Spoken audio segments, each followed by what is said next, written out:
Good afternoon. Thanks so much for joining us for our third, but not our final session of today's day-long conference, asking the question, what went wrong? An examination of Egypt's failed democratic transition, sponsored by the Center for Middle East Studies here at the University of Denver's Josef Korbel School of International Studies. For those who don't know me, my name is Danny Postel. I'm the Associate Director of our Center for Middle East Studies. I'll be moderating this session that will be going on for the next 90 minutes or so.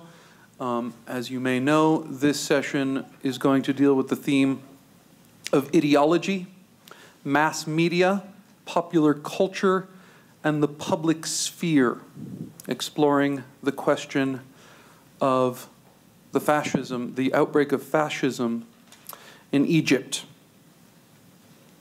Unlike the sessions this morning, and I think I see some faces here at this session that were not at this morning's sessions, but I do see some who were there this morning as well.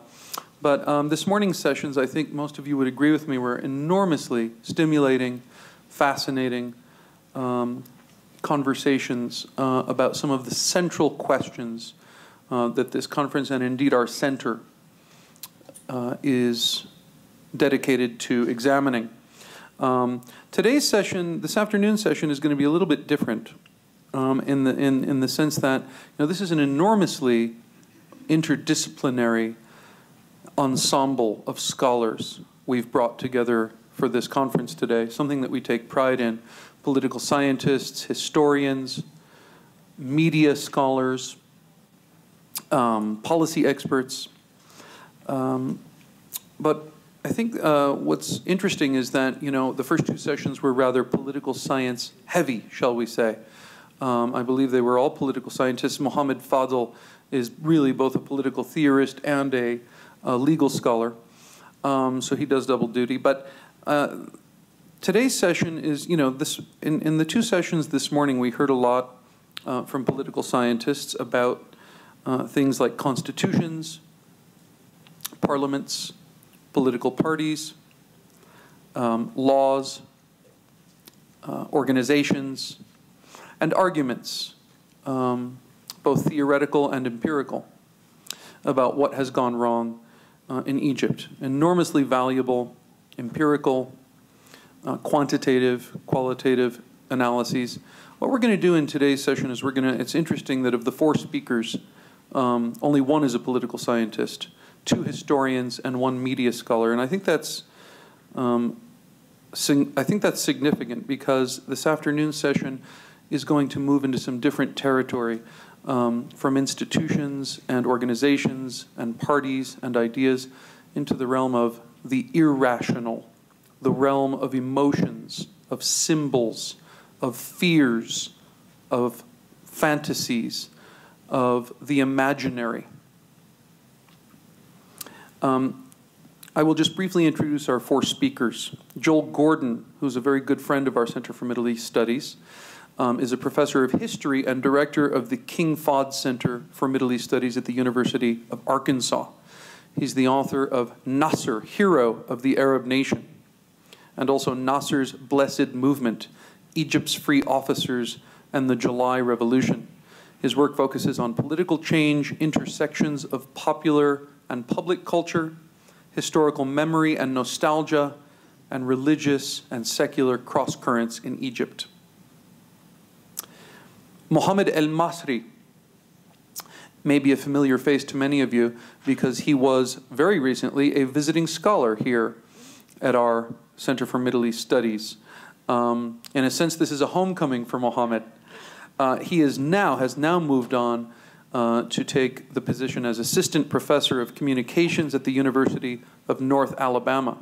Previously, before he came to Denver, he was an assistant professor and the graduate director in the Department of Journalism and Mass Communication at the American University in Cairo. His articles have appeared in many, many journals, and Mohamad contributed enormously to our center and its life during his 5-month visiting scholarship here. We're pleased to have him back. And his successor, Abdullah Al-Arian, is an assistant professor of history at Georgetown University's School of Foreign Service in Qatar, and is now a visiting scholar of our Center for Middle East Studies. He's the author of the newly published book, Answering the Call, Popular Islamic Activism in Sadat's Egypt, which is available for sale on the book table in the back. He's also the co-editor of Jadaliya's Critical Currents in Islam page and a frequent contributor to Al Jazeera English. Our fourth speaker will be Ellis Goldberg, a professor of political science at the University of Washington and former chair of its Middle East Center. He's the author of Tinker, Tailor, and Textile Worker, Class and Politics in Egypt, 1930 to 1954, and also of Trade, Reputation, and Child Labor in 20th Century Egypt. So we have a really wonderful spectrum of speakers on today's session. We are going to begin with some opening remarks by Professor Joel Gordon, and then we'll move on to a discussion. Joel? Thanks, Danny. Like the little red caboose, pop culture always comes last, but we're used to that, and so we're here for the afternoon session. This has been a really interesting conversation all day, and I really want to commend the organizers for bringing this group together and creating this format where we really talk to each other and amongst ourselves much more than present work. That's not just a thanks for not having to write a paper, but it's I think it's really a lot more productive, and so we hope to carry on with that in this afternoon session. I'm not gonna, as I'm thinking about this panel, I'm not gonna talk directly about explaining the outbreak of fascism. We'll leave that maybe to the political theorists and political scientists. But I think one direction that we could go is this whole question of the demonization of a vast sector of Egyptian society, directly the Muslim Brotherhood, an organization we've talked about all day with deep roots in Egypt, albeit always on the outside, except for brief moments of the political spectrum. Maybe the demonization of Islamism as a whole, the clouding of it. I mean, just for, I picked up the New York Times quickly this morning, and there was the headline in the Times was tepid Arab response to Obama's call against ISIS, and one of the official spokesmen from Egypt said, well, we're busy already fighting ISIS at home, essentially, is what he said. And to do that was to really conflate a lot, but to highlight the way in which, certainly since June 30th, and we've been talking about that before June 30th. Vast movements in Egypt have been derided and described and put in a position where the population is supposed to feel comfortable with their mass incarceration and at times slaughter. It includes the marginalization of a wide sector of society. This isn't to say that everyone who has religious perspective belongs to the Muslim Brotherhood, obviously. And in fact, one of the things we haven't really talked about yet today is the way in which the Morsi government was not only constrained by the opposition of the so-called liberal or secular forces, but the fact that it was caught in between those on one side and the Salafi parties on the other, which scored this unprecedented victory and immediately began to challenge Morsi's government as being not Islamic enough. There's an irony in this in demonization, which I think we need to think about and ask questions as to whether people really believe it or whether they're terrorized into believing it. Because by all accounts, Egypt is in a kind of low-scale civil war. I mean, families are divided. Everyone I talk to, there are family members on both sides or all sides of the issue. And they're kind of existing in uneasy coexistence at this point. But there's a lot of tension. And so how are we able, as a regime, to so blatantly and tacitly do this? One of the things I guess we need to look at is the question of where Egyptian political culture is after Mubarak's Egypt. And I won't say after 30 years, but I'll say after 20 years, because as some of us were talking about at lunch, Dan and I were in Egypt in younger days, in the early to mid-Mubarak years, the 80s were really wide open in Egypt in many ways. People were coming out of the public culture and official culture of Nasserism and the pendulum swing back and forth, the very turbulent years of the late Sadat era. And Mubarak and his people in the early days opened the system wide. There were proliferation of newspapers, a proliferation of political parties. Everybody was talking about the past and about the future. It was an exciting period in many ways, and one that was very hopeful. And then the walls started to close in the early 90s. And that's, I think, the beginning of the death of Egyptian political culture in many ways.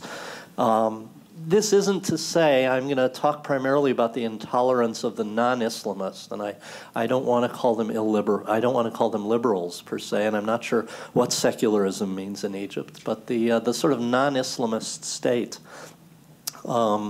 I'll put more blame on. I don't want to say that the Muslim Brothers and their allies were not intolerant, were not closed off in many ways, but I think, as we did describe earlier this morning, they were coming from a very different positionality, never really having been allowed in. And this goes back to the 1930s and 1940s.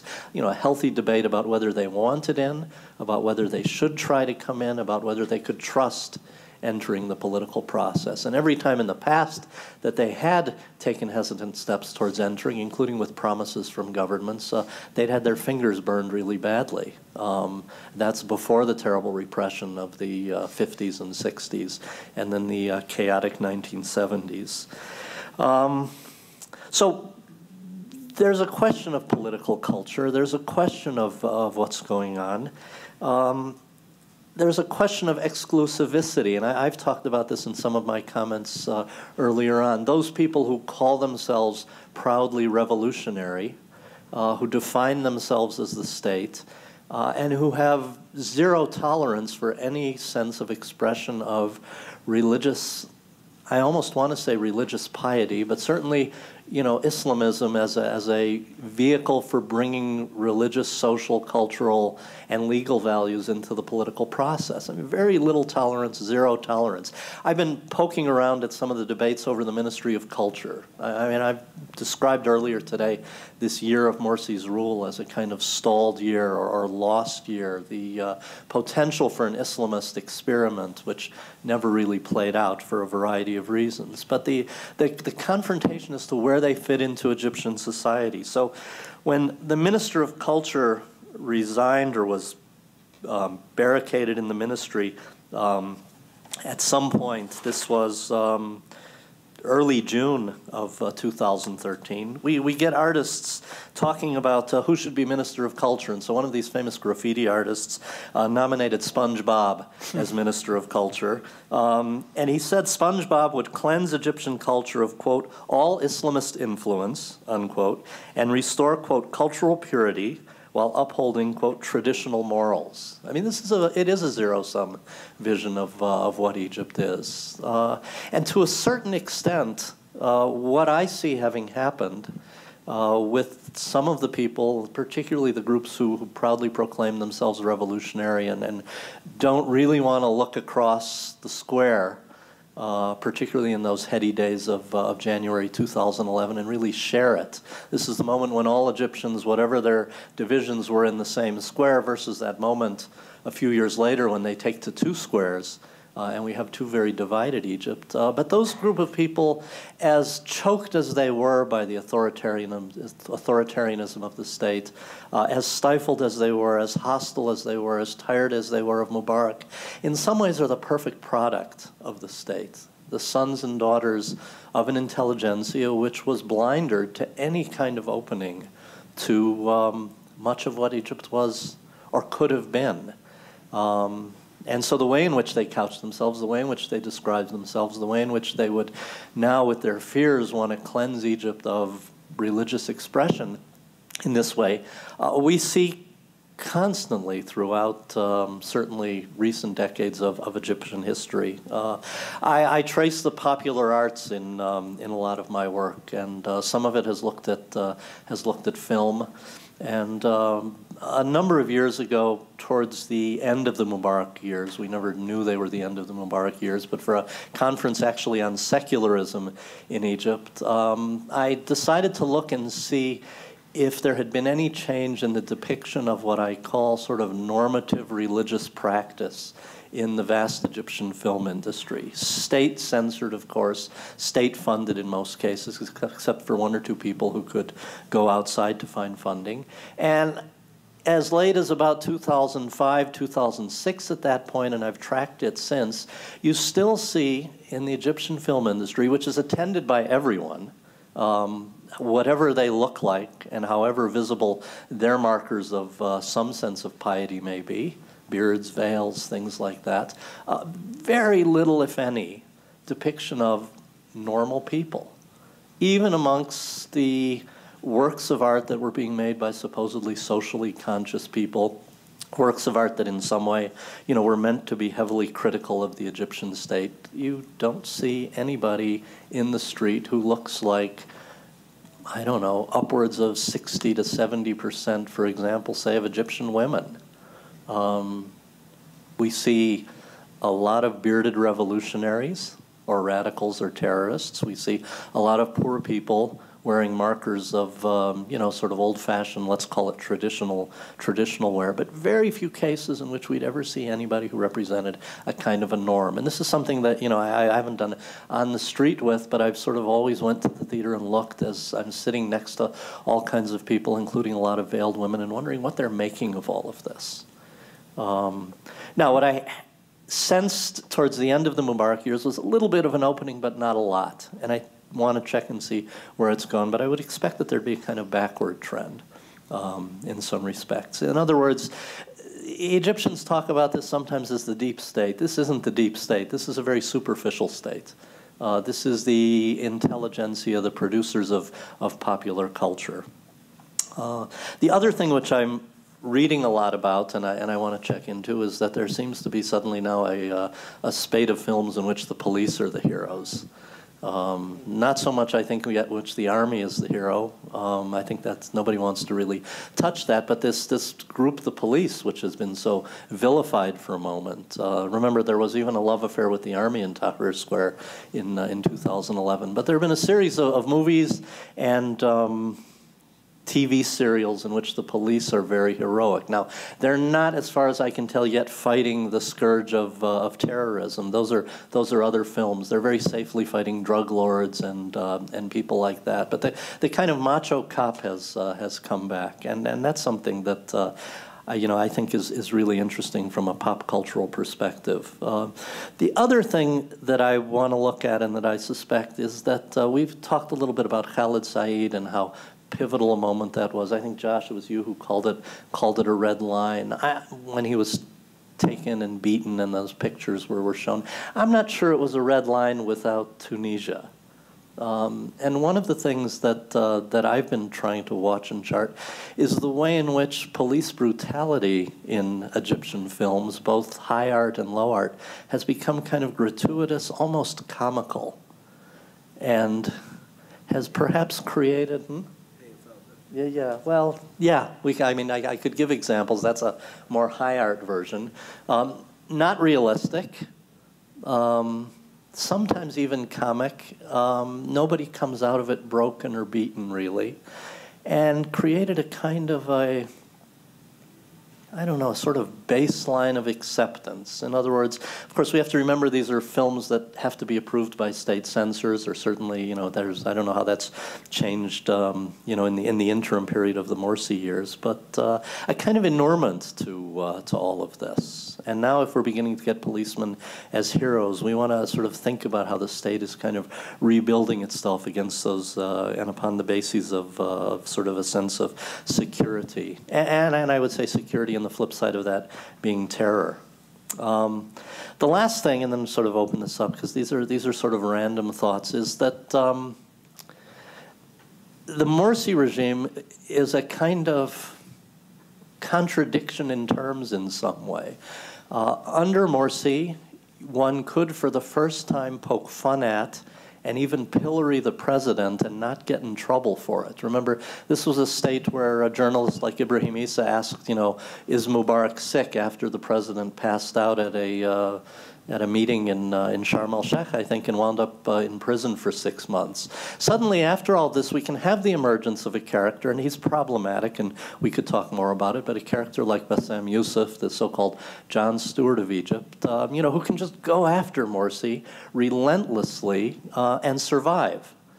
I raised questions earlier this morning about Morsi and his character. Morsi was easy, of course, non-charismatic, kind of comical. I'm not sure we ever really saw the real Morsi because of the constraints he was under, but he was an easy target, and they went after him. And the irony is that they went after him as president, as part of this newly elected democratic regime, which in many respects was losing public confidence and falling on its face. But it happened. And of course, we all know the story afterwards is that after Morsi is removed from power, he sits in prison now, hardly a comical figure. The plug is being pulled on everybody with the resumption of military rule. So, I mean, these are just some thoughts to throw out. I think we want to explore how this has happened and how the Egyptian population is either being prepared for this or skeptically is just turning its back on it and just kind of thinking that things have to go back the way they did, whether or not it is a return to the old days or whether it represents something, as some of us have suggested, that's even worse than the old days. So those are just some directions for thought. Thanks very much, Joel. Mohamad Elmasry, I want to turn to you now. Very few scholars have done as much as you have to examine the role of the Egyptian media, mass media, in the period, and you lived in Egypt beginning shortly after the revolution until just a few months ago after the coup. And so you were there for this, you saw and were in the middle of the media monster, if you will. Can you talk a little bit about how you see the role of the Egyptian media in the political drama that has unfolded over the last 3 years? Yeah, so let me just really quickly, if it's okay, give a little bit of background on the Egyptian media, just very briefly, because I think there's a tendency to want to think of the Egyptian media system in light of or in contrast to the American media system. It is very, very different. You know, I'm teaching my students right now at the University of North Alabama about early American media and American journalism, and we forget sometimes that objectivity wasn't always a part of the picture. You know, if you open up, if you can go to the library here and get on microfilm and look up the New York Times from the year 1900, you'll find explicit partisan bias. There was no concept of objectivity, balance, fairness. That didn't come until later, until we got journalism schools. Well, imagine the Egyptian media, but imagine it many times worse. In many ways in terms of professionalism. I'm speaking now not just as somebody who was there for 2.5 years, but as somebody who's intimately familiar with the literature, the academic literature on Egypt. And if you look at the literature, you find that study after study shows that Egyptian journalism lacks very severely on very basic measures of professionalism. So you have journalists viewing themselves as activists, not watchdogs. You have journalists who are intentionally biasing news reports. The study that I did in June of 2013, right before the coup, journalists at private newspapers told us, very proudly actually, that they were intentionally biasing news reports.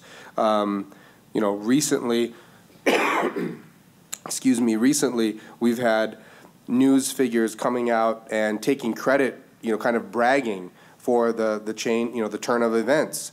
You know, Khairi Ramadan, Ibrahim Isa, Lamis al-Hadidi, these are Anderson Cooper-like figures in Egypt. And they've come out and basically said, you should be thanking us, Egyptian people, because we are the ones who demonized the Brotherhood. And as Ibrahim Isa said, we asqatna al-hayba, yani we broke down that image of the Brotherhood as something, you know, something what? Heba, what is heba? respectability or authority, right? We broke that image down. So they want credit for this. So if you look at the coverage, you know, I mean, I don't have time to go into it in a lot of detail, but if you look at the coverage during that 1 year Morsi period, I think it's very significant. That 1 year period was used essentially to break the Brotherhood down, to break Morsi down. Now, we have to say this. Some of the coverage, the news coverage that was critical of Morsi and the Brotherhood was warranted. At least some of it was warranted. I mean, you have a group in office. They were making mistakes. There should have been some critical coverage, maybe even some attacks. But the coverage was not critical. The coverage was hysterical. And Dr. Ahmed Shaheen this morning alluded to some of this. But we're getting narratives of the Brotherhood, brotherhoodizing the state. This was a very common narrative in the news media. Ikhwanat al-Dawla. The Brotherhood, they're taking over. They've taken over the state institutions. This wasn't grounded in any kind of empirical reality. We could talk about that if we have time. But this was a common narrative. News story after news story. They are taking over the country, right? And this dovetails nicely with another discourse about disloyalty. They're not even loyal to Egypt. This was a very common narrative. All they want is some Khilafah Islamiyya. They want an Islamic caliphate. They're loyal to the Palestinians. They're loyal to whomever, the Syrians. But they're not loyal. They don't care about our borders. This is where you get the stories about them wanting to sell the pyramids, wanting to sell Sinai. Some stories suggesting they wanted to give Sinai as a gift to the Palestinians, right? These are serious news stories. People were taking them very seriously, right? You had other discourses about the Brotherhood wanting to create a theocracy, an Islamic theocracy. This was a common narrative, very powerful. You kept hearing, we are going to be like Iran. People are coming on the television every night, and Egypt is a news talk show culture. It's not like the United States, where you have just a handful of television news talk shows at night. You know, you have your O'Reillys, you have a few shows. In Egypt, you have dozens of shows. So you turn on the television at 7 p.m., and until 1 o'clock in the morning, it's just news talk shows. You just have to imagine this. You have literally something like 14 networks that are just running back-to-back-to-back news talk shows. So you have these very prominent figures, very famous, Anderson Cooper-like. They're getting paid millions of dollars to do their shows.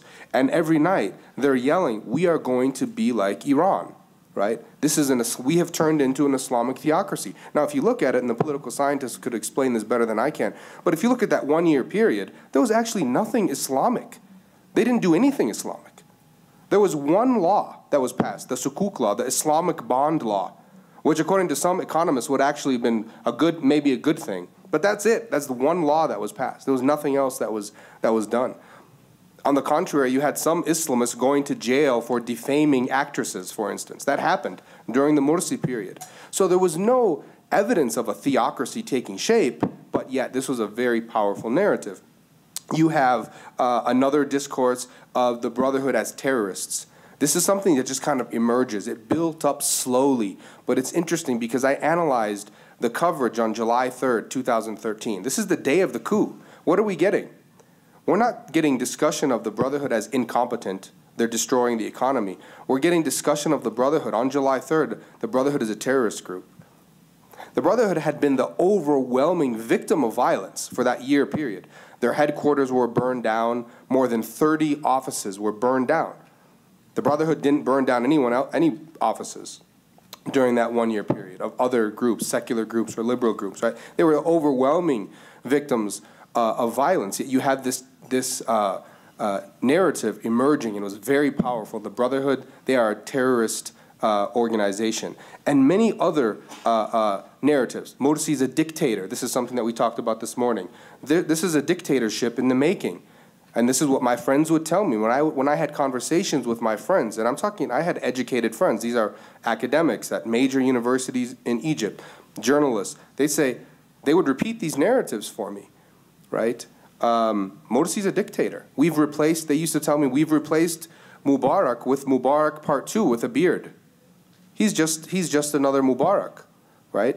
But the difference was night and day when you look at just the constitutional order, the system that was in place. In 2012 and 2013, you had political pluralism. Any Egyptian, for all of their faults, the Muslim Brotherhood, for all of their faults, many miscalculations, mistakes, incompetence, but they helped create an order that was, the basic framework was democratic. Any Egyptian could have joined a political party. We had 40 political parties as of June 2013. That's arguably too many parties. So you had that going for the state. You had term limits for the president, right? This is a big deal. It doesn't sound like a big deal to an American audience, but for Egypt and for the Arab world in general, when you put term limits in the constitution for the president and for elected officials, that's significant. We talked earlier about the system that was put in place, the presidential system, parliamentary system. The Brotherhood inside the Constitutional Assembly advocated for a mixed system, mixed presidential parliamentary system. That means there would have been a president and a prime minister. And according to leading scholars of constitutional law in Egypt, the prime minister was more powerful than the president. The president could have been impeached. We could go through just check after check. There were many checks and balances in that 2012 constitution. So Morsi wasn't becoming a dictator. No one would have become a dictator. But this was a powerful narrative that developed. So you have this discursive construction of the Brotherhood as a terrorist group, disloyal to the Egyptian borders, dictators. They're developing a theocracy. They're anti-revolutionary. I can go on and on and on. So now you ask me the question, why were the people in the streets? Because it seems fairly absurd. You elect a president, right? And then 1 year later, the first ever democratically elected president, 1 year later, you're saying we want this president to go. It's kind of absurd. Why not just let him finish out his 4-year term? Why not wait until parliamentary elections, which were just around the corner?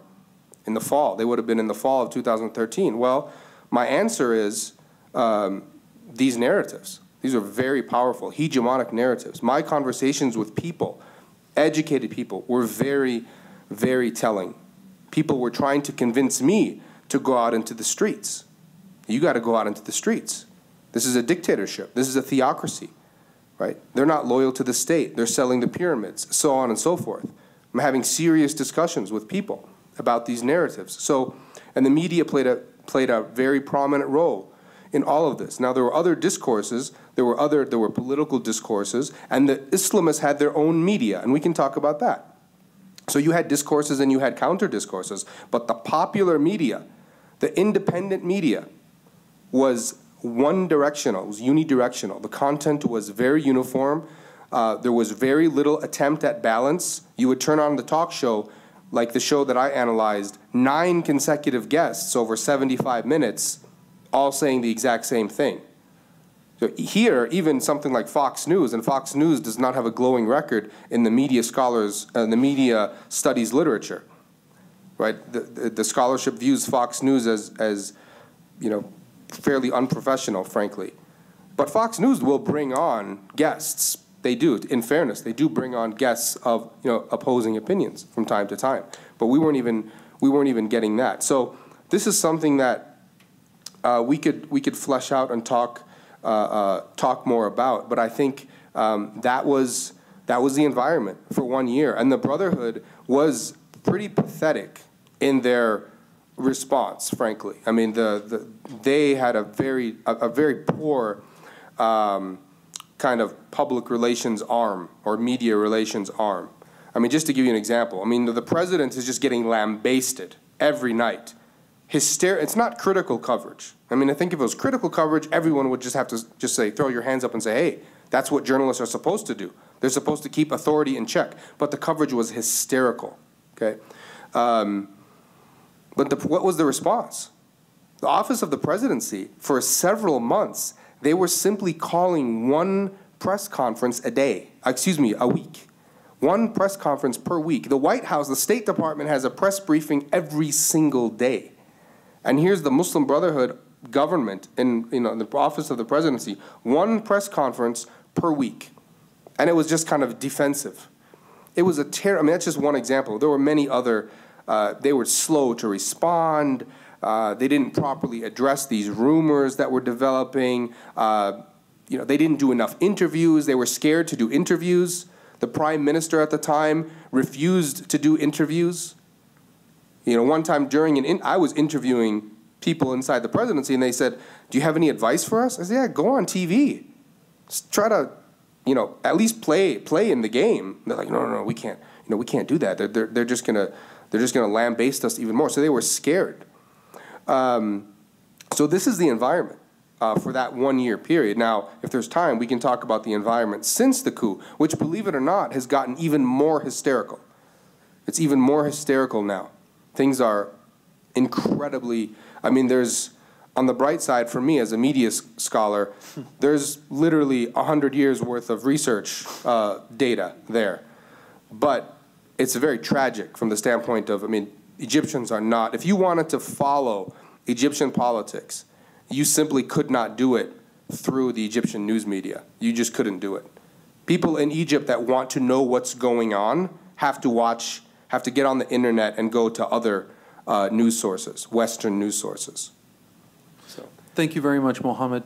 I have a couple of questions that have occurred to me as I've heard you and Joel speak, but I want to move on. I'll keep a running tab of these questions. I want to move on to Ellis Goldberg. Ellis, you're a political scientist, but you've also done a lot of work in going back in 20th century Egyptian history. Can you weigh in here? Give us a sense of the, if you wish, the historical lineage of some of these issues that we're talking about right now. Where do the phenomena that Mohamad and Joel have just described come from in Egyptian political history? Well, first off, I'll take a step back and thank you for inviting me. It's been a pleasure to be here. That uses up a couple of seconds. This, as you know, is not actually an area that I'm terrifically knowledgeable about. I actually wanted to start in a slightly different place, although perhaps the title of this session is a good place to begin. I wouldn't think of what we see now in Egypt as fascism. It is a military dictatorship, and I think it's a very brutal and unpleasant military dictatorship. But if the word fascism means something apart from stuff I really don't like very much, then this isn't fascism. And the reason I say that is that this regime came to power, it's certainly true, on the wake of a mass mobilization, and it certainly, I suppose, crowned its ascension to power with a mass mobilization and the Tafwid movement. But this is a government that has been, unlike fascist governments, pretty concerned to demobilize society. It's not, unlike the classical fascist movements, a government that wants to mobilize people in its own direction. In fact, actually, as the Muslim Brotherhood thinkers might put it, the Nasser government is a lot closer to fascism than this government, because it was much more involved in mobilizing people. This is a government that, as far as I can tell, wants to demobilize people, wants to get people to drop out of politics. It's also not, as far as I can tell, internationally, an aggressive government. I mean, if we think about classical fascist governments, they often have revanchist ideas. They want to expand the size of the military. They have international pretensions. That would be true of Germany. It would have been true of Italy. It was true of Japan. Not clear that Imperial Japan is actually fascist, but it's a lot closer than this government is. This doesn't seem to be that kind of government. And the reason I think it's important is that if we want to understand what kind of a government this is, it's not just that I'm not making a kind of Confucius statement that we have to rectify words, or maybe that's a Maoist statement, or maybe Mao is Confucian. But it seems to me that these concepts, as they have been developed, have some utility, and that's one of them. Having said that, then, to some degree, although this is very different than the free officers movement, precisely because this is the first time in history that the military hierarchy in its full glory has taken power. The free officers came to power against the military hierarchy. This is like a classical Latin American coup, where the generals come to power, they retain the hierarchy of the military, and as in some cases in Latin America, they rule behind a screen of civilian government. But they're clearly the ones who are in charge. And that's a very different kind of situation, it seems to me, than fascist governments, where, again, historically in fascist governments, the civilians are concerned that there not be a coup. I mean, when one wants to talk about coups, if you've read Victor Klemperer's memoirs, in Germany in 1934, a lot of people were hoping for a coup, because that seemed to be the only way that people could imagine getting rid of Hitler. There was no other political force by that point that was available, and the army meekly accepted its civilian overlords. And its civilian overlords, as we recall, were a bunch of extremely paranoid nincompoops. And it's rather disturbing if you think about what happens when those kinds of people actually gain power. That's not what we're looking at here, but it is something to think about. So it seems to me that the roots, here I'm going to go back and talk a little bit about institutions and then stop about that. The institutions, the roots of the institutions of this government certainly, though, are to some degree the Nasser government, but also elements of the colonial structure. I think Egypt has been in some kind of state of emergency, I believe, since about December 1940. There have been brief periods when it hasn't been in a state of emergency, but more or less continuously since the beginning of World War II. This is a deeply rooted, I guess, authoritarian, I'm not sure I like that word, but let's call it a profoundly dictatorial structure, a word I like kind of better. Now, that's one thing to think about. One other thing to think about historically, it seems to me, and I think it's something we tend to overlook, is that over the last century, there have been repeated waves of popular uprisings in Egypt. I mean, there's this narrative that is the Egyptians are kind of docile and they're sweet and they don't make trouble and they never go out and protest. But in fact, almost every generation of Egyptians has risen up. And generally, I suppose if I was going to be as cynical as I usually am, they've been betrayed by their political elites. But nevertheless, in 1919, there was a massive uprising. In 1935, there was a massive uprising. In 1947, 48, 49, there was a massive uprising. I happen to remember 1971, not just 1977. 1977 would be another one. And in fact, the first time I was in Egypt was in 1977. And I don't know exactly what your experience was in the 1980s, but trust me, in 1977, it was pretty darn repressive. Okay? That was a period when foreigners were not allowed off the main road if you were driving from Cairo to Alexandria. When I first did research in Egypt, it was a period when the secret police would follow labor leaders to Joel Bainen's apartment when we interviewed them. Okay. And it was a period when correspondence of academics was copied to the police by the American institutions with which they were associated. So perhaps in the palmy early days of the Mubarak period, life was much better and freer. But that was not my first experience, at any rate, in Egypt. And I suspect that, therefore, things that are happening now, while they may be unexpected to younger people, may unfortunately evoke certain other grim realities. Although, at least unlike the Nasser period, it's not clear to me how many people are being picked up off the streets and sent to prison overnight, including rather prominent people. Now, let me just end on one last little note, which is, I'm not sure if this is culture, it's not popular culture. In contradistinction to this all, there has been, I think, a fairly long and, to my mind, important tradition of writing about democracy and the state in Egypt in Arabic. I'm most familiar with the work of Tariq al-Bishri, somebody I happen to like. A lot of my friends actually don't like him very much because of my particular friends on my particular part of the political spectrum are very critical of him, not least for, in their minds, having miswritten the 6 articles of the constitutional referendum that the army entrusted his committee with.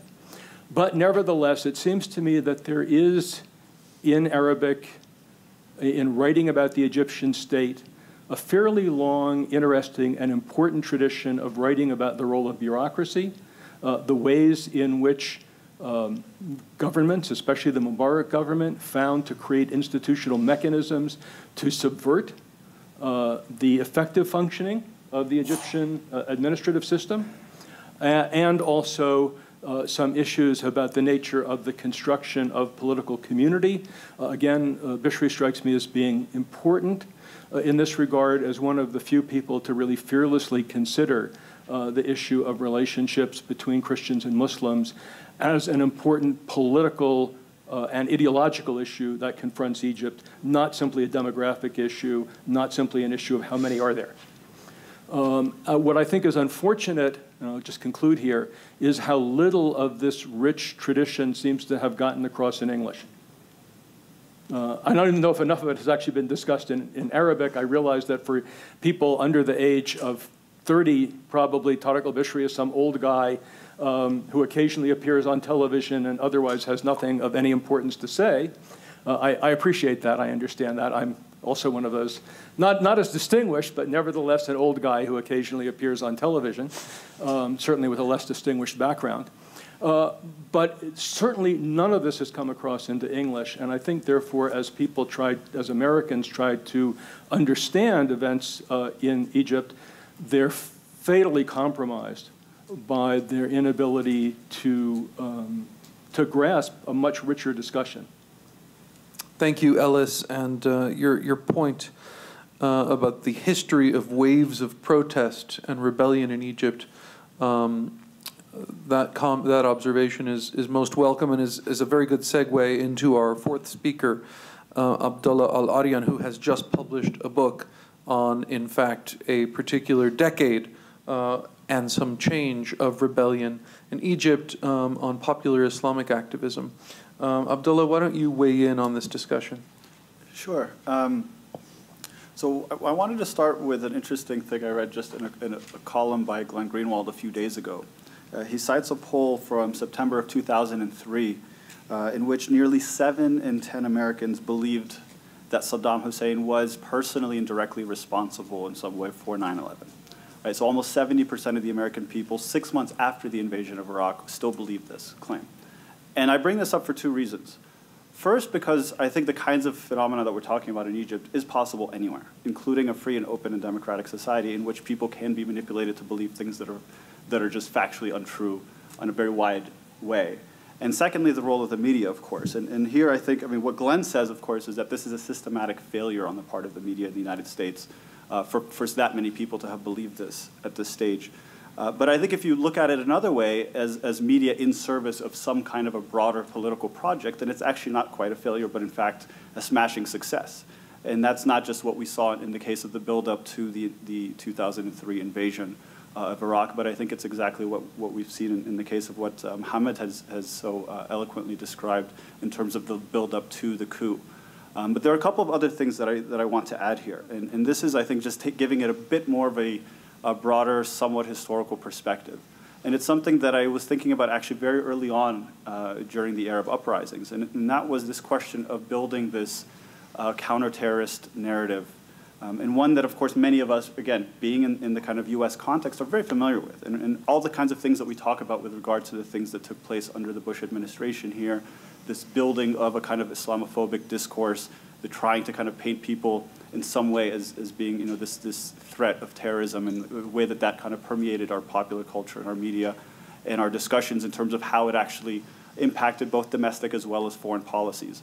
And this is something that has been part and parcel of these authoritarian states in the Arab world for many decades, of course. And so whatever we might think of the way that discourse developed over the course of the post-9/11 years in the US, we can go back many decades and look at a real, true process in which this happened, and the extent to which these kind of counter-terrorist tropes developed very subversively within a very authoritarian type setting. And so whatever could have happened in a free and open environment, just imagine the kinds of things that could take place in a much more narrowly closed environment in which you have authoritarian regimes that are dictating, for instance, curriculum in education, that do have tight control over the media, that do have their control over the dominant nationalistic narrative that emerges, that all people are kind of imbued with. And so this leads me to a larger point, which is, in as much as we might think that there were these popular uprisings against the excesses of these authoritarian rulers, That doesn't mean that people didn't also internalize many of the narratives that come out of those authoritarian regimes. And this is, I think, part of the danger in terms of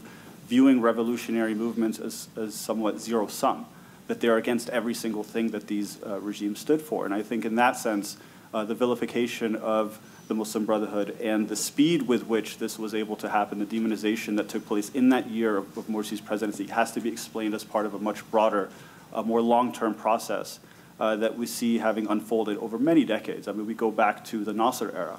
We can go back to the attempted assassination in 1954, the way they were vilified after that, the way they were imprisoned, the way that there's been a combination of what you might call, on the one hand, there's erasure of the Islamist presence in Egyptian society, and on the other hand, of course, a reframing of the narrative in terms of what are the important events.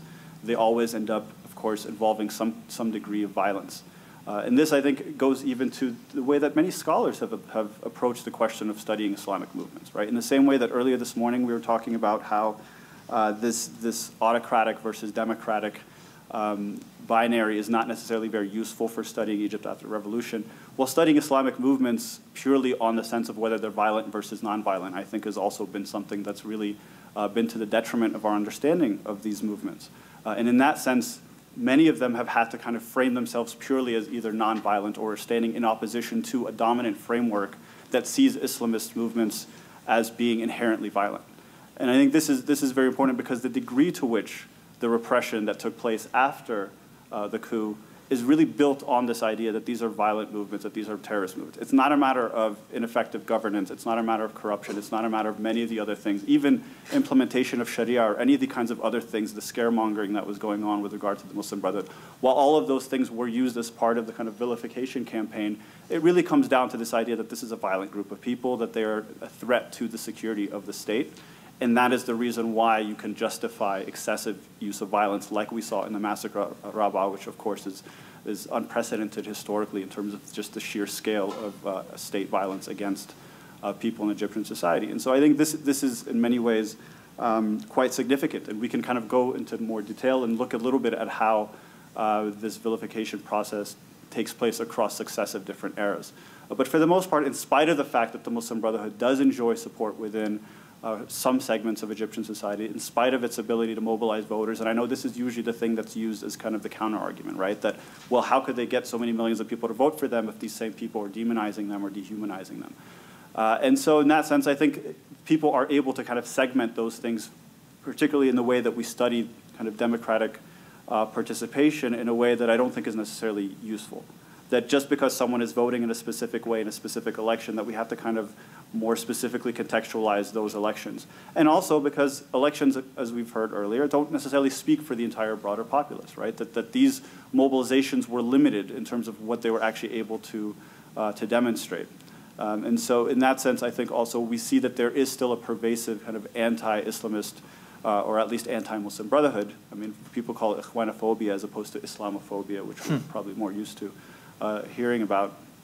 That does exist as a kind of undercurrent in society that may have laid dormant for specific periods of time, but it reemerges at moments when the state needs to activate it specifically for its own internal political legitimation or other kinds of purposes. And we see that, of course, taking place in the 1990s. We see that taking place in the late 1970s and including into the early 1980s. So one of the things, I mean, that yes, there was a bit of an opening, I think, early on in the Mubarak era, but I think just the sheer passing of those emergency laws and then having a state of emergency that exists throughout the duration of Mubarak's time in power for 3 entire decades, that was meant to feed into this narrative that there is a dangerous group in this society that we have to be vigilant against.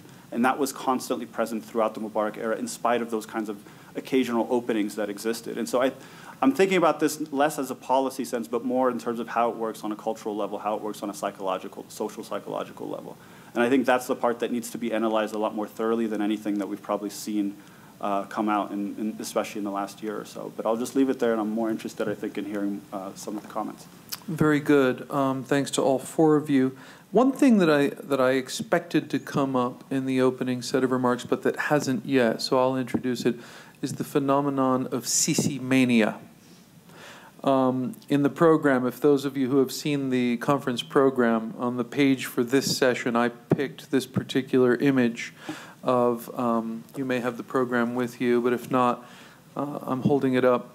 It's an image of these very, very sort of kitschy, tacky juxtaposition of T-shirts with General Sisi and Superman and I Love Egypt, and there's even King Tut and some various other sort of images there. And I raise the phenomenon of Sisi mania not just for the kitsch value, but because, you know, this does go to something I think that you raised, Ellis, about fascism. Is the current political climate in Egypt today fascist or not? We can debate that. Maybe whether it's worth, whether it matters ultimately or not, I'm not sure. But I think to push back a little bit on your pushback on the fascism question, I would say that one distinctive element of fascism that is quite different from classic Latin American authoritarianism that you invoked, the classic Latin American coup, which I think clearly does have some.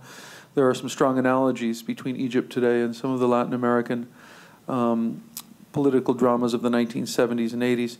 But I think one big difference is the cult of personality, which is an essential element of fascism. And you do not have really a cult of personality in Latin American dictatorships for the most part in the 1960s and 70s. Not the widespread kind of histrionic cult of personality that you had around General Sisi. So I'm wondering to get your thoughts on that and perhaps some other wider reactions and thoughts on the phenomenon of Sisi mania. Well, Comrade Khrushchev would have said the cult of personality was not necessarily rooted in fascism, but had unfortunately deformed Soviet society as well. Perhaps to be more serious, I understand what you're saying. However, other Latin American dictatorships did have that and do have that. So, for example, Getulio Vargas, there was a cult of personality around Getulio Vargas. There was a cult of personality around Perón that's so strong that there's still a Peronista party in Argentina. There's certainly a cult of personality around Fidel Seguro, Los Yankees Dale Duro. And there's certainly a cult of personality around other leaders.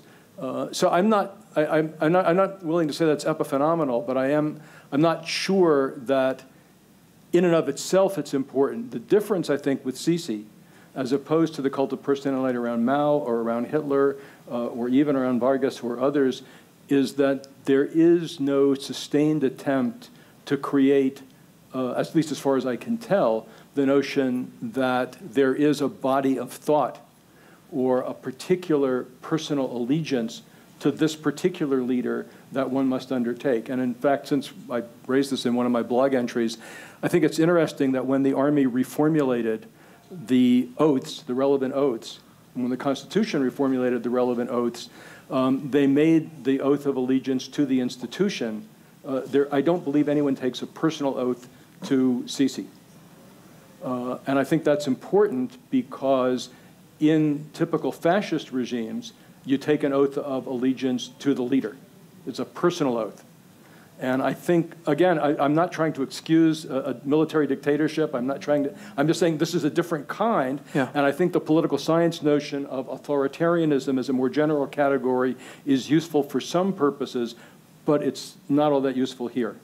Yeah, the only difference I would draw is that I think the Latin American cults of personality that you're talking about and some of the other examples from Europe that you invoked are more top-down cults of personality. What struck me about the cult of personality in Egypt around Sisi was that it emerged in a very bottom-up way. Most people didn't know who Sisi was.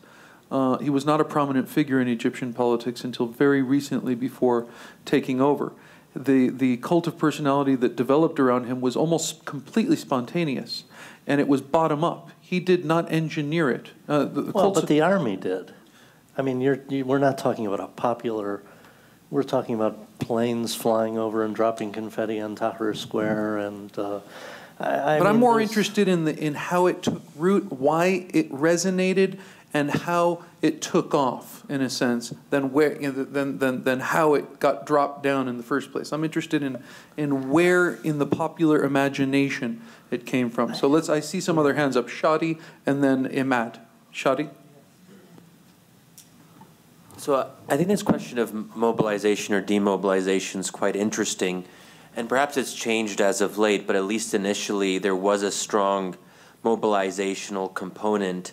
If you recall, I mean, one of Sisi's first moves as the de facto post-coup leader was asking the masses to authorize him, and to authorize specifically his war against the Muslim Brotherhood.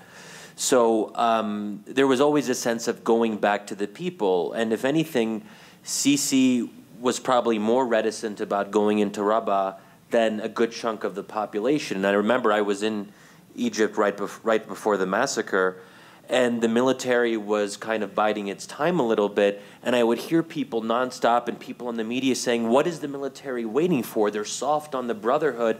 Why don't they kill them already? And many people after the massacre said they didn't kill enough of them. Enough, exactly. So, I mean, there was a very, I think, kind of organic bloodlust. I'm not sure if that's the right way of putting it. But I think that also if you look at Sisi's campaign, Professor Shaheen talks about this in his Al Jazeera piece a little bit, this idea that the citizen has to sacrifice. Maybe that's not fascism, that's not really a component of fascism, but I think it's an interesting idea of the role of the citizen, that the citizen has to give to the state, and that everything is for the good of the state. And must work harder. Yeah, you must work harder. So there is something distinctive about Sisi's rhetoric, and some of it's really bizarre, but it's all about, you know, if only Egyptians will do this, and trying to mobilize. There is a sense of mobilization. But I think and if you look at the media, a lot of that's organic as well. I mean, this is not directed from the top necessarily. I mean, every now and then, if people kind of cross a line, the military can step in. But again, if you look at a lot of these talk show hosts, they're more rabid than anyone in the government.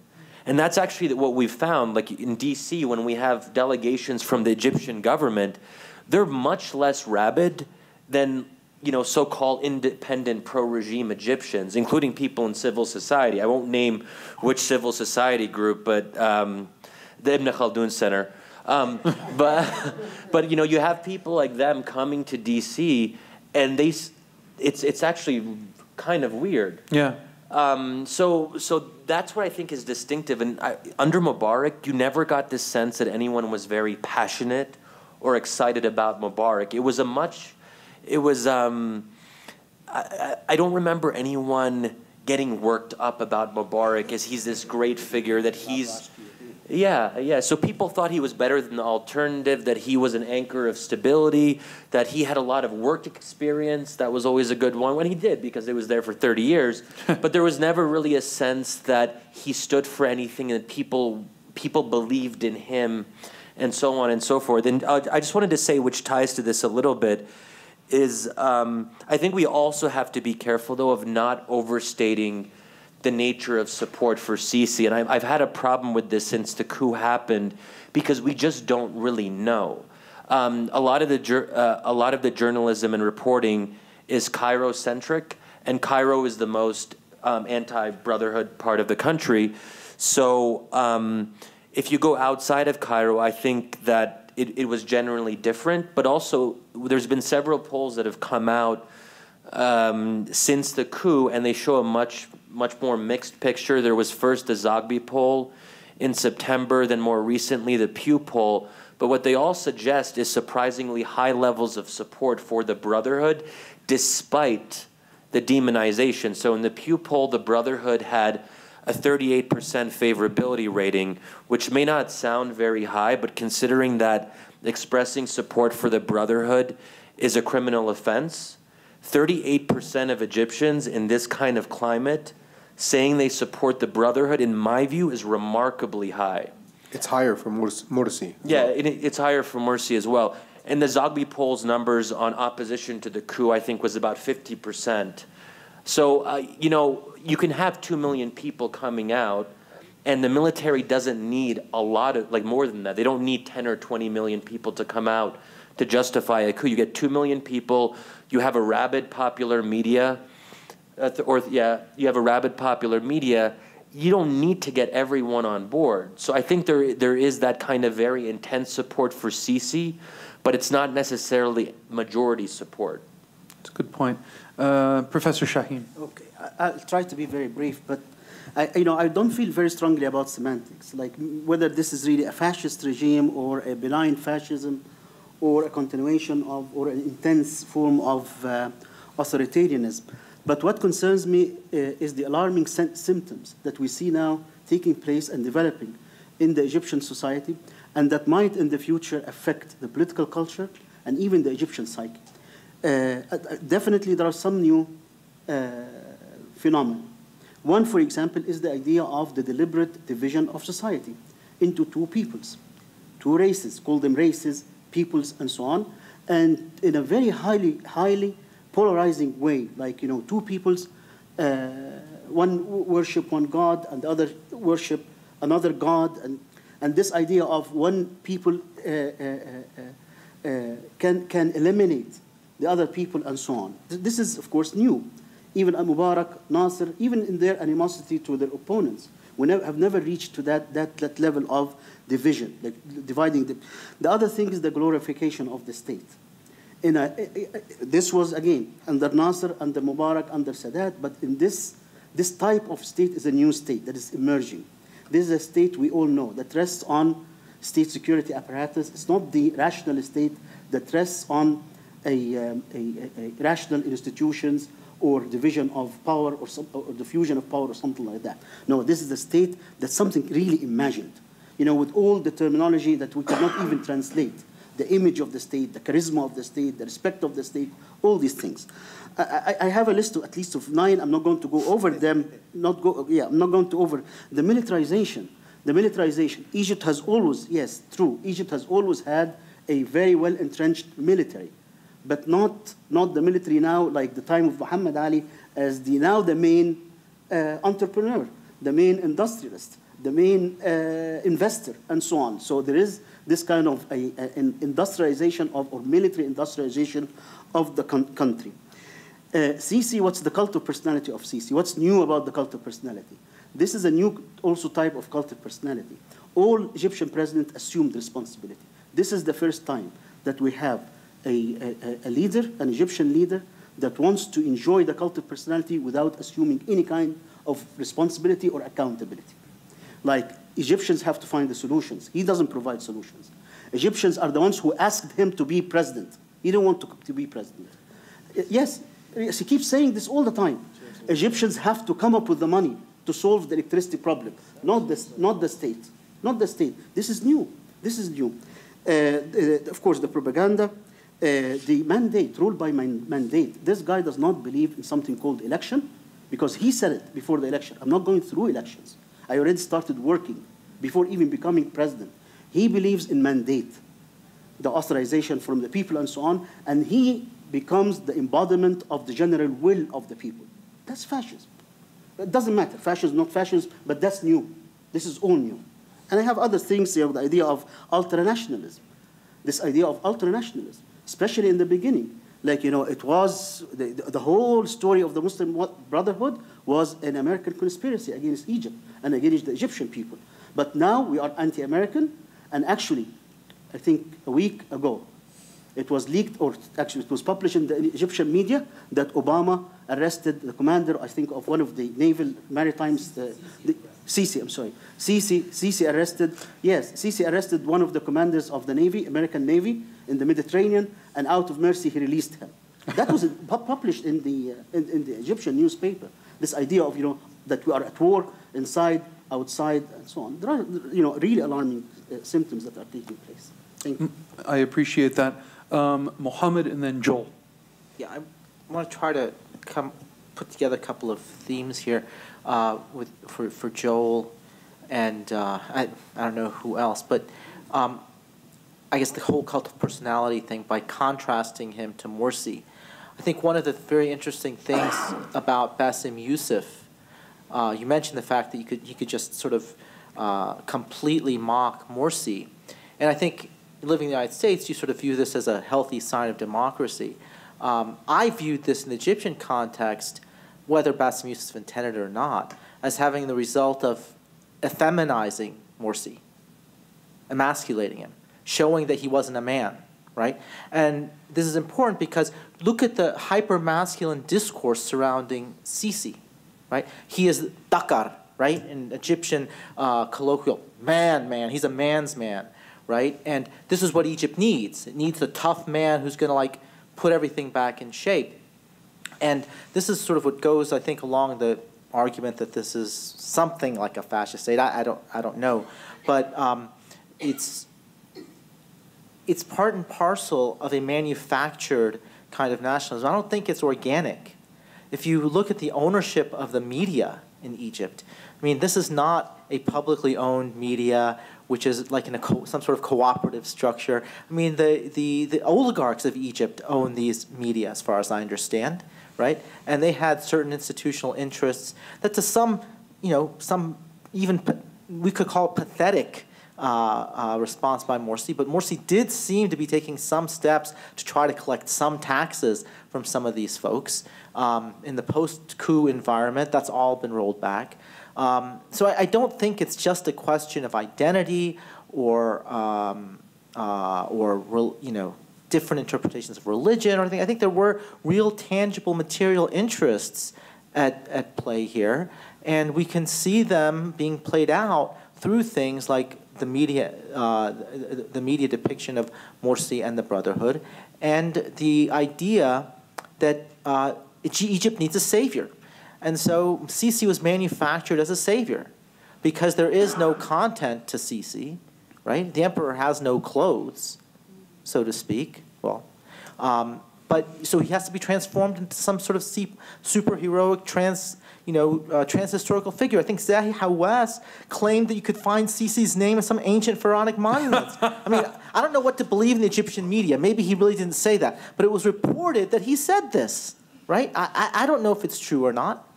But I don't think it's an accident that the media elite are making him into some sort of mythical figure because they need that, right? Because that was a part of the whole thing that Morsi was ineffectual. He was really a woman because he couldn't lash back at all these people who are mocking him.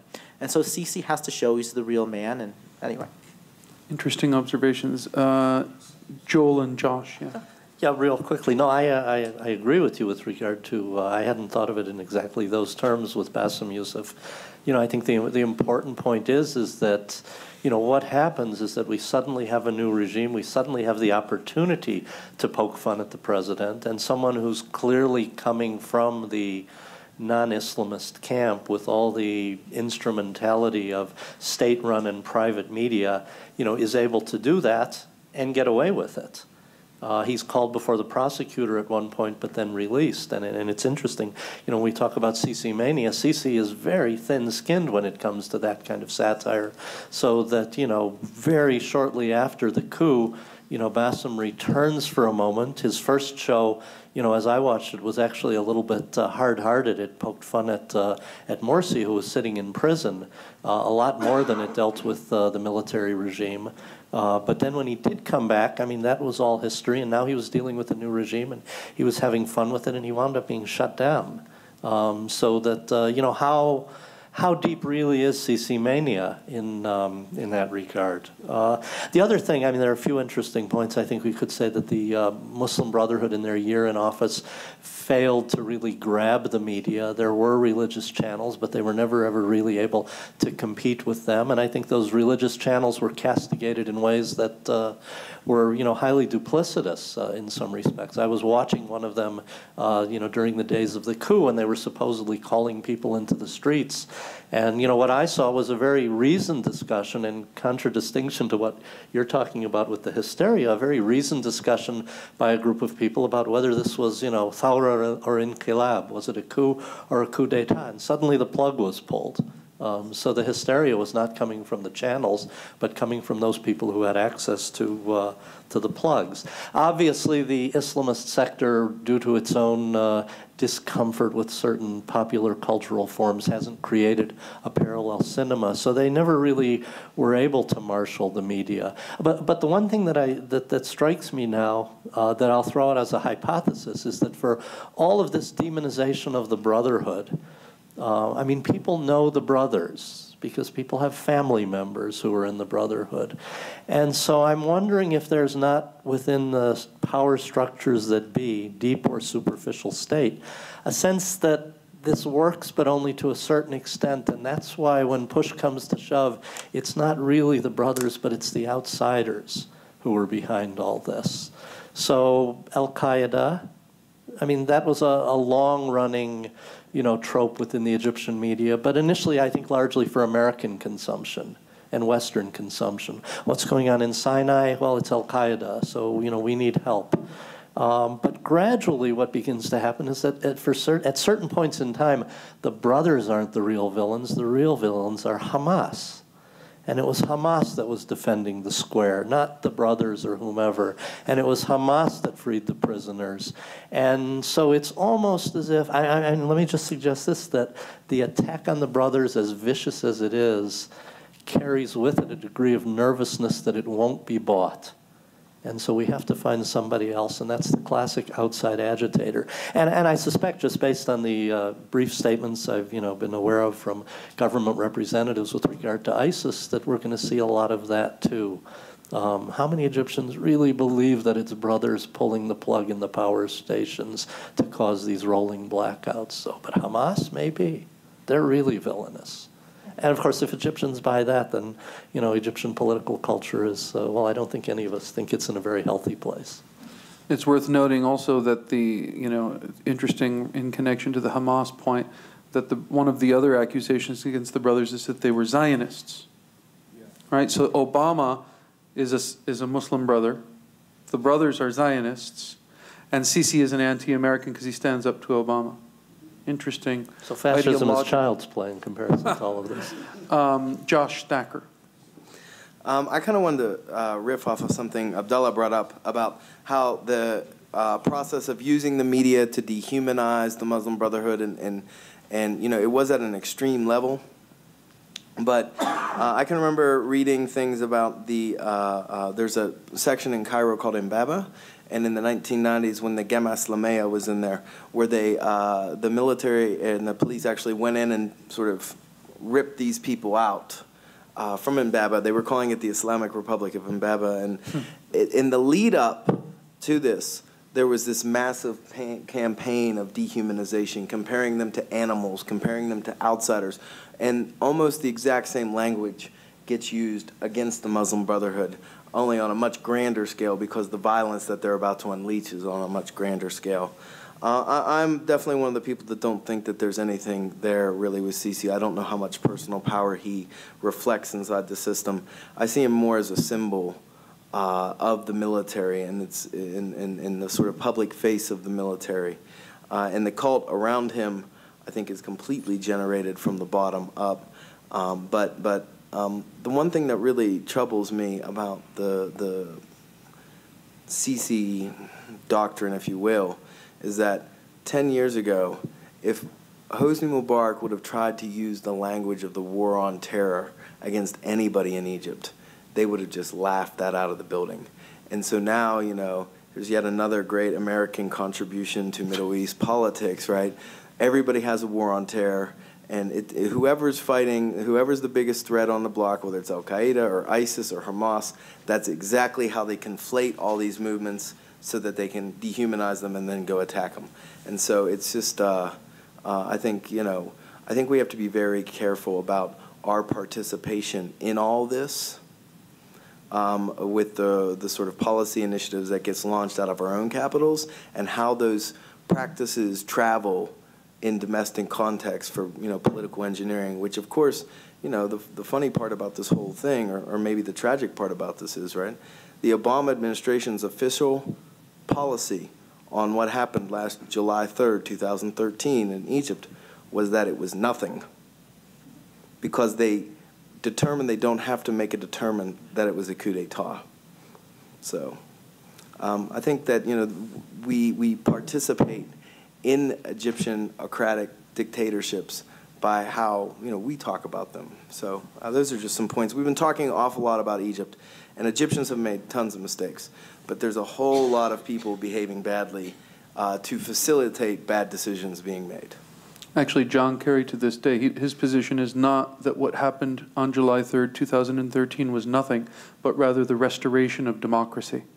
Yeah, well, you know, officially in I guess in the history books, it's nothing. But yeah, Kerry's position is that Sisi is leading a democratic transition. No, that was just a few weeks ago when...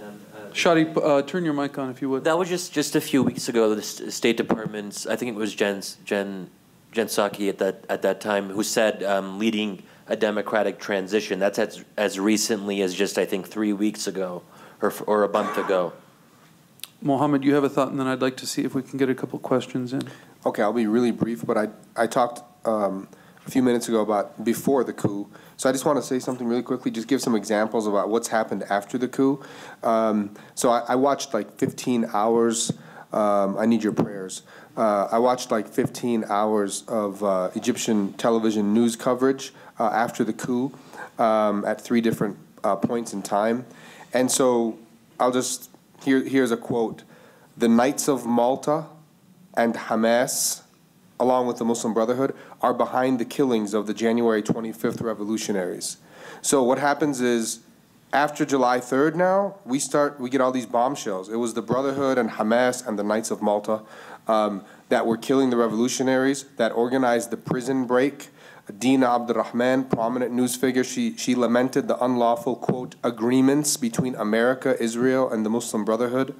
Gamal al-Ghatani, a popular writer, said that the Brotherhood's governance had constituted a, quote, foreign occupation of Egypt. The Brotherhood was not considered part of the nation. So Dina Abdurrahman said there are not 2 groups in Egypt. There is the Egyptian nation on one side, and there is a group of Muslim brothers on the other side. Lamis al-Hadidi said Egypt is coming back to us. She said, no one can rape the people of Egypt, quote, neither the French, nor the English, nor the Israelis, nor the Muslim Brotherhood. Khairi Ramadan said the Brotherhood does not, quote, understand the meaning of nation. I could go on and on and on, but let me just say quickly about August 14th. Remember, August 14th, 2013 is the day of the massacre at Rabaa al-Adawiyya. There were actually several massacres, but that was the largest. And remember, it was being called a massacre everywhere. New York Times, The Guardian. Actually, those newspapers and news outlets were denounced inside of Egypt for being Muslim Brotherhood propaganda tools. Okay, that just gives you a sense. But that coverage of August 14th, I watched it on the Egyptian media. So you get the police described as heroes and as victims. The death count for the protesters, the Muslim Brotherhood protesters and sympathizers, was counted at 36, even though we know there was many hundreds. Human Rights Watch says at least 817 people were slaughtered just at Rabaa, not even at the other protest sites. So Lamis al-Hadidi said there were only 36, and she said there were almost as many police deaths, and she called the police officers martyrs. The media said that the police exercised dabt al-nafs, great self-control. Mohammed Ibrahim, the Minister of Interior, said, quote, we exercise the highest levels of self-control. Another person interviewed on the TV said, we exercised, quote, maximum self-control, and we were escorting the people out of Rabaa. The police were congratulated. The police were praised for the great work that they did. They were called heroes. It was, one media person said that the job that they did was, quote, better than excellent. One media figure said, quote, I've never seen a dispersal of a protest like this before. They were nice. They were nice, paving the ways for people to leave, using microphones. Another these are comments from ordinary folks. Media. No, these are media figures and activists who were and political figures, I should say, who were interviewed by prominent media. Okay. So this is a leader of Tamarrud, for instance. She says, quote, the protests were broken up with a high level of professionalism on the part of police. right? There were all kinds of rumors. So one of the rumors was that the Brotherhood had been storing dead bodies under the stage at Rabaa al-Adawiyya, and specifically there were 80 bodies that were being stored for a period of 3 weeks. The media were claiming, excuse me, that the Brotherhood had killed a bunch of people and were storing the bodies. Remember, this is 100-degree heat for 3 weeks, and it got to the point, this kept on being repeated. It got to the point that David Kirkpatrick of the New York Times had to write a whole article debunking this myth that, look, there were no bodies under the stage. When there was a fire started at Rabaa, the media immediately concluded, this is the day of the massacre, that the Brotherhood had started the fire. Right? We know now that it was the police. They were burning evidence. But they said the Brotherhood started the fire. One of the networks even played footage of the dispersal of Rabaa, showing the police in this very heroic manner, and they were playing as background music the soundtrack to the movie Rocky. So, and unfortunately, there are many, many more examples, but I'm just giving you a sense of what we were seeing on the mainstream, and these are the privately owned networks. I didn't study the state-owned. I only studied the privately owned networks and newspapers. And just, can I just add one thing on? So last year in Cleveland, we brought in Sharif Abdul Qaddus, who's an Egyptian journalist. He works at Democracy Now! And he writes for The Nation. And Sharif told an audience in Cleveland that he was there the day that Rabaa Adawiyya was dispersed. He said that it was the bloodiest day he's ever seen as a journalist. And I said, Sharif, that's crazy. You work in Gaza, you've been to Iraq. He was like, I've never seen so much death and destruction in such a confined space. And so, you know, this 900 bodies in basically a city square is what he was talking about. So just to put some flesh on that. So just a question for Mohammed, just to follow up on that. Now, as I'm just listening to some of these comments, it seems like there's also a certain degree of shame. Like they're not saying that 800 people were killed or embracing that fact. They're saying they're actually trying to minimize the extent of what happened, which kind of goes against some other trends we've seen in the coverage. So I'm just curious, do you get a sense that people weren't willing to really confront what happened? And I think also since then, Egyptians don't really talk publicly about what happened that day. I mean, certainly not the pro-regime or any kind of official statements about what happened. So there's also, maybe there's also a kind of, that they're not ready to confront what they did that day. What's your sense of that? My sense is that there's still, to this day, a great deal of denial about what happened. People don't want to face up to what took place, and the dominant narrative continues to be, in the coverage that I continue to see, that the police went in on that day to save Egyptians from a group of terrorists who had taken over part of Egypt. So therefore, what they did was not only legitimate, but heroic.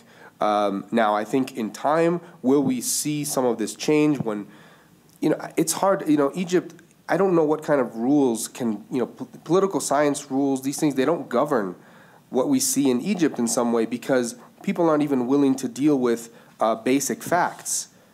So when you tell people, and I've had this conversation many times, well, Human Rights Watch says 817 people were confirmed dead. That's just the number that was confirmed. People have just flat out denied that. They say Human Rights Watch is in bed with the Brotherhood. So, but I think what you're seeing, Shadi, is there isn't just one narrative. There are discourses, and then there are counter discourses, and sometimes you have people saying different things. None of it's particularly good or particularly helpful or congruent with reality, but yeah, perhaps it's starting to change a little bit. We have time for one question from the audience. Yes. Hi, my name is I'm Egyptian American and a professor at Korbel. And my question is, everything I've been hearing so far, and I apologize, I haven't been here all day because I was working, so I came just an hour ago. It seems like it's going in the direction that maybe you guys have said this before I came and I missed it. Is that Muslim Brotherhood are so peaceful and that people in Egypt, it's all like military propaganda, and that Sisi is not a like figure in Egypt. I just came from Egypt after spending all the summer, and it's actually pretty much live there. I don't think that he doesn't have the majority. I think he does have the majority in Egypt. And just a comment about the religious channels that, on the few religious channels where this Morsi and the Muslim Brotherhood. What about Al Jazeera? I mean, Al Jazeera until now has been the biggest supporter of the Muslim Brotherhood. So, has anybody made a comment about any of the violent things that the Muslim Brotherhood did in Egypt? Can you repeat the question? For those who might not have heard it, the question from a member of our faculty here at DU from Egypt is that she's wondering if the narrative that she's getting from the panel about the Muslim Brotherhood and its is it really a non-violent organization? What about some of the things it has done? And B, the support for Sisi. She believes that Sisi enjoys a support of the majority of Egyptians, and she's just returned from Egypt. Would anyone on the panel like to respond to this question? What violent things Please. If I may. Yeah, so there has been protests or violence in Egypt against the state, particularly against police officers, and there was also a particularly violent period against churches where a bunch of churches were desecrated and some were burned down. Now, we're talking so far in this session about the Brotherhood. And now for the Brotherhood's part, there is absolutely no evidence linking the Brotherhood to any of that violence, number one. Number two, the Brotherhood has denounced that violence, all of it, in very clear terms. They've cursed the people that blew up the police stations as cowards and so on and so forth. The government has failed to present any evidence linking the Brotherhood to any of this violence. And thirdly, and I think this is very important, other groups who are very antagonistic to the Brotherhood have actually claimed responsibility for that violence. So Ansar Bayt al-Maqdis, Ajnad Misr, and a couple of other obscure groups have actually claimed responsibility for this violence. So if anybody else wants to add, I think Abdullah wanted to say something. I was just going to say, I mean, I thought it was interesting. You said you think, anecdotally maybe, that Sisi is more popular than he is unpopular. I think that's part of the problem, is that we have no adequate measure of that when you don't have a functioning democratic process through which you can actually poll, engage people's opinions. That's the whole problem that we've been talking about at length all day, is the fact that once this atmosphere of repression comes in, once you start to outlaw and vilify any kind of oppositional politics, you arrest tens of thousands, probably upwards of 40,000 people right now are languishing in prison purely for political reasons, not for reasons of violence or reasons for anything other than holding an opinion contrary to that of the state as it stands now. When you consider the cases of torture, when you consider the killings, not just on Rabaa, but systematically for the last 13, 14 months or so, there's no adequate way to actually measure how popular someone is in that kind of climate. I think this goes to the same point of how we try to imagine public opinion polling in authoritarian contexts. It's always been a major problem, and that's the reason why I think no one can assert necessarily that he is this popular or that popular, because elections are not an adequate measure of that, and neither are public opinion polls.